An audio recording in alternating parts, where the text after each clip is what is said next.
Hakikisha umedownload hii application ya SSC. Hii hapa, hakikisha una download, ni MB10 hapa. Kisha maliza kudownload, utakuja upande wa VPN files hapa. Hapa tulipoingia mara ya kwanza tuliingia VPN apps. Kwa hiyo unataka kuingia kwenye upande wa VPN apps, ndio utaiona hii hapa. Kutoka hapo unaingia sehemu ya VPN files. Hizi hapa. Hii hapa ndo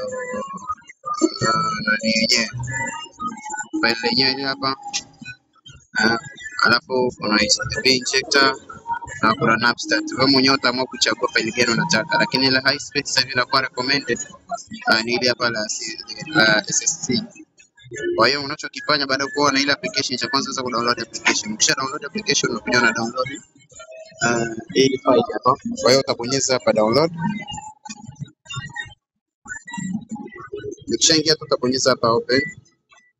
Ukishabonyeza open, utachagua option ya kuimport na CSV file. Kwa utachagua hii application kama ulivyoona mimi nilivyochagua hapo.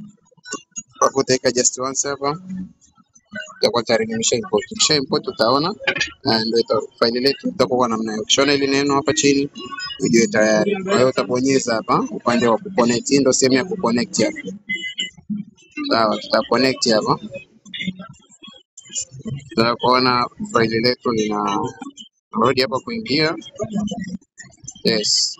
Kwa hiyo hapa file letu lipo tayari kwa kutumia kama unavyoona hapo. Tuko connected sasa hivi. لحظة اسمع مني، موسم بلاك فرايداي عندنا يسوون بنا خصومات توصل إلى 90%. اطلبي. Kwa hiyo hapo tunaweza tukatumia VPN yetu na kama unavyoona hapo tayari tuko connected. Kwa hiyo hii ndo namna ya kuconnect file letu hapa kwa sasa. Kingine cha kuzingatia ni kuangalia kama hii application yetu iko update. Lazima tuangalie application kama ipo up to date. Kwa hiyo cha kufanya utakuja Play Store. Utaingia hapo utaingia.